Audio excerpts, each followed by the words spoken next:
大家好 ，LK99 室温超导的第二阶段啊，就是铜铅磷氧这个体系中呢增加了硫，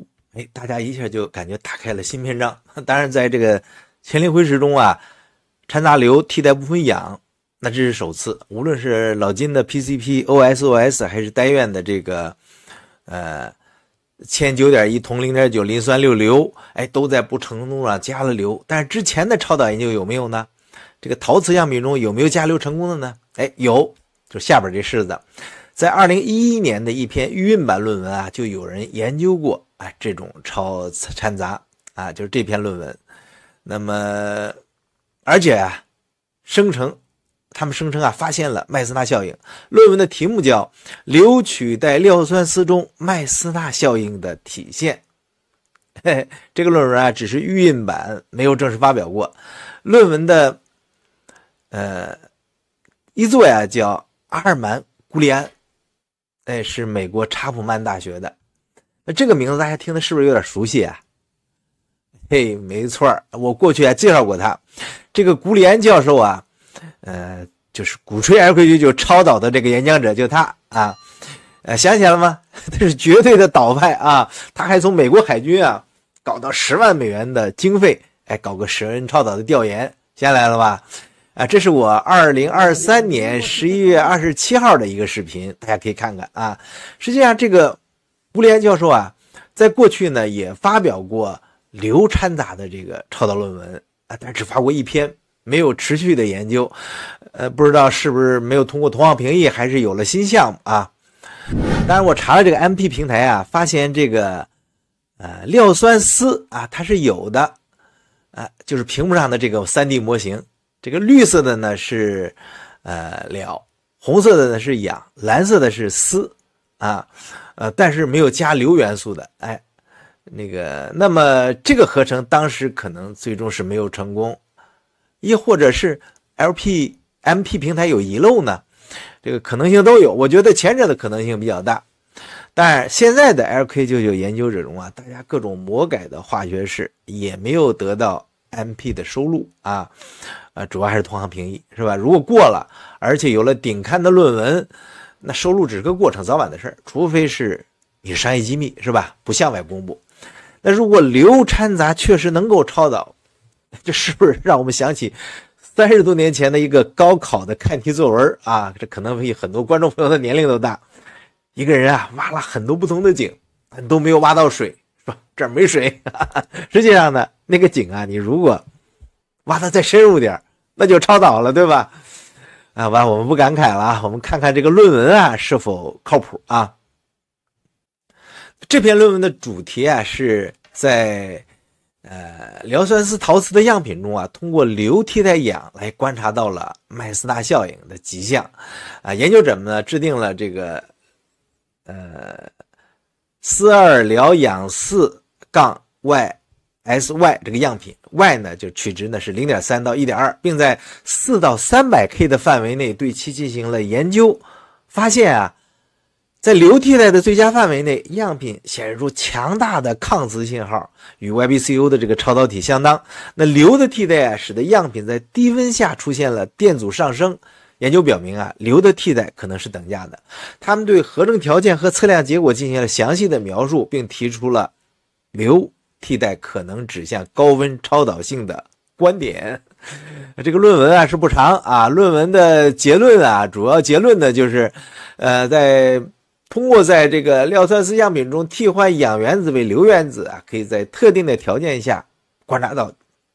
强烈的抗磁信号。这种硫替代可能指向了高温超导性的存在。研究表明当硫的浓度适当的时候，样品就表现出金属行为，而在低温的时候呢，电阻会上升。那作者认为硫替代是等价的那么这就意味着硫和氧在化学性质上是相似的。这项研究的结果呢是初步的性质，作者指出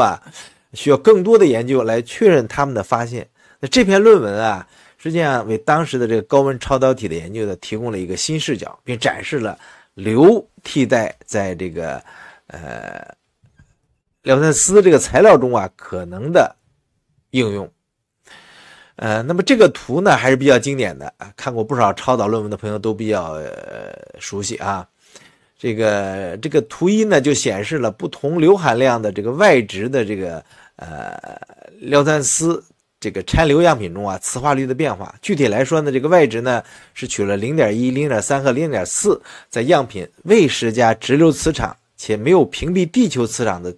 情况下呢，它的磁化率变化被测量并展示。那插图就显示了使用相同的仪器的，就是 Maxwell Wien 型的双线圈桥测量的相同尺寸的 YbCO 陶瓷样品的结果。这表明了硫含量对材料磁化率是有显著影响的，为理解这个硫替代氧在高温超导体中的作用啊提供了重要信息。有意思吧？那这个硫替代氧之后，这个抗磁性增加的原理是什么呢？在这个硫替代氧之后啊，抗磁性增加的原理呢，可能涉及到几个方面啊。首先呢，硫和氧啊，在化学性质上有所谓的相似性，就那个等价性，意味着硫啊可以替代氧，而不是显著的改变晶体的结构。那这种替代啊，可能导致电子结构的改变，特别是在费米面的附近，这对超导性质是至关重要。其次呢，是硫替代呢，可能导致晶格畸变或者局部电荷分布的改变，这会影响电子的配对方式和超导状态的形成。那这种畸变啊，可能是导致这个电子配对的新方式啊，从而呢就增强材料的抗磁性。最后啊，是硫的引入呢，可能会改变材料中的这个电子关联效应，进一步影响它的超导性质。比如说硫的引入呢，可能增加电子和电子之间的相互作用，从而促进超导配对的这个形成。那当然需要注意的是呢，这些解释啊都是基于一般的这个超导理论和材料科学的原理，不是直接从论文中得出的结论，所以论文中啊只是可能提供了一些具体的解释或者理论模型。那当然到现在为止啊，我也检索了其他的这个预印版啊或者正式刊物，没有发现这篇论文发表的迹象就这篇论文没有正式发表过。但是在3个主要的论文档案库 Archive、ResearchGate 还有 Academia、Edu 上都刊载过，但是应该没有通过同行评议，所以没有正式发表。那么这一轮 LK99 的超导研究硫掺杂的论文是否有通过同行评议正刊发表的过的呢？还没有，所以我们只能拭目以待，是吧？对，刚才咱们说了3个预印版服务器啊，这个 Archive、ResearchGate 和 Academia，这3个服务器它们之间有什么区别呢？这个 Archive 预印版服务器啊，我们讲的比较多。研究人员呢，他是分享未经同行评审的学术论文，而且完全免费，涵盖多个的学术领域。那 ResearchGate 呢，它是学术社交网络，除了预印版论文还可以建立个人资料、互动和分享研究成果，有社交的功能。这是和 Archive 不同，有免费和付费的选项也提供一些附加功能。Academia Edu 呢，它类似于这个 ResearchGate 它提供这个除了提供学术社交功能之外呢，还有免费和高级会员的选项，包括额外功能。当然由于陈先辉院士在央视的经济频道的超导讲座在业内呢引起了较大的反响大家纷纷猜测，是否这是一种暗示呢？那么前天陈老师也更新了一篇微博，我们正好一块来学习一下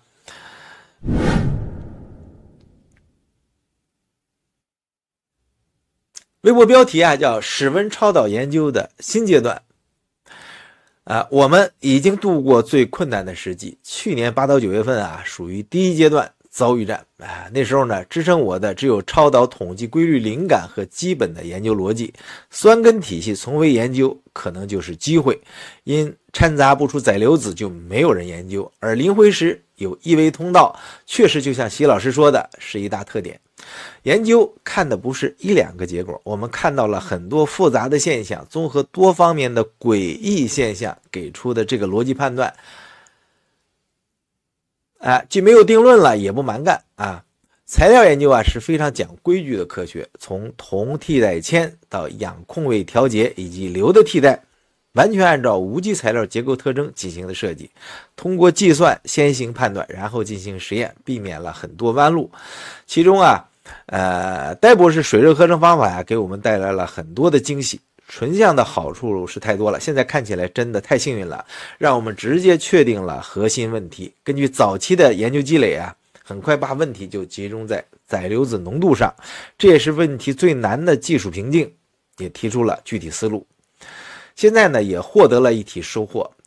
那么具体看来呢，多数的基础研究都是9到10月份完成的，不仅仅是积累经验，更多的结果也让我们思考新的思路和方案。和我们预料的不同8到9月份大量的实验都是否认超导的，但没有影响我们的进程，也让我们看到了室温超导大项的反面是什么，也遭遇了室温超导体的盲点。比如临界磁场很小，那按照高温超导体系的逻辑临界温度高，必然临界磁场应该很高，而事实则相反。这也只有真正接触了室温超导现象之后，我们才能了解它。那现在看来第一阶段的真正阻力并非来自实验，有更多的呢是来自电子配对等传统超导理念的冲击。目前还有很多的人以怀疑的眼光审视室温超导。当然如果有电子强关联思维的话，室温超导就会有很多可能的解释。所以室温超导对超导界最大的冲击是理念上的。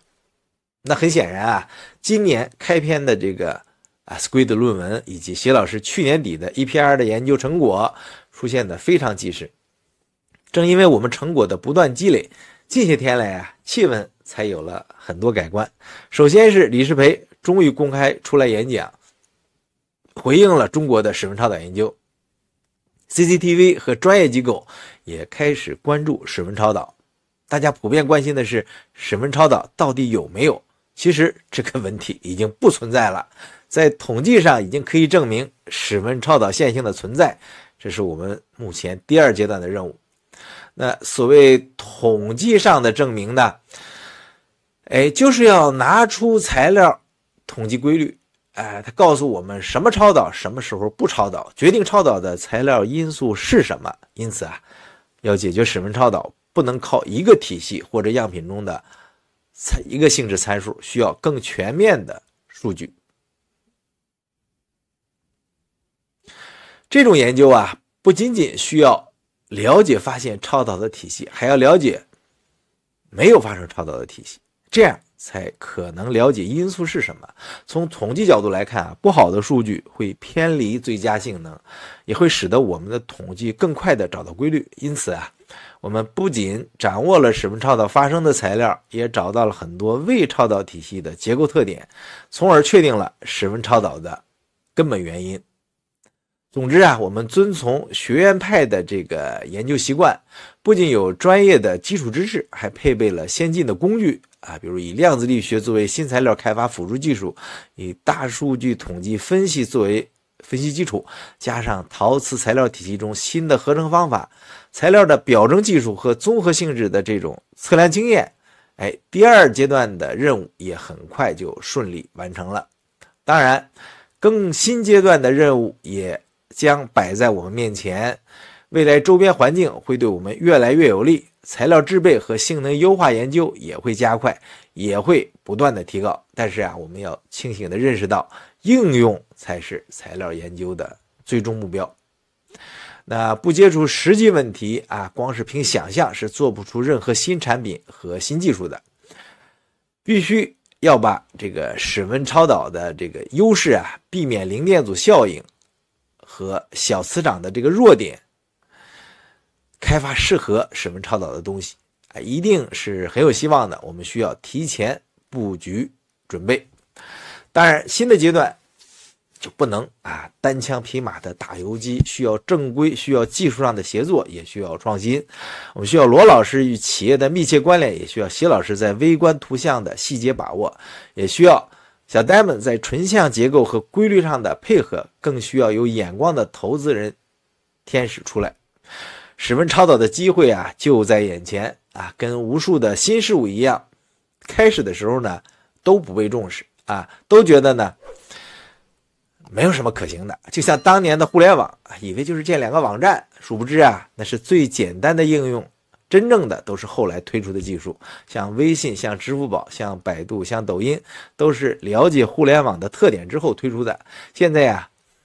遍地都是史文超导的黄金新概念，抓住这个史文概念，把握好新体系的特点，成功啊只留给那些有准备的人，只给那些努力去实践的人。哎，你看巧不巧？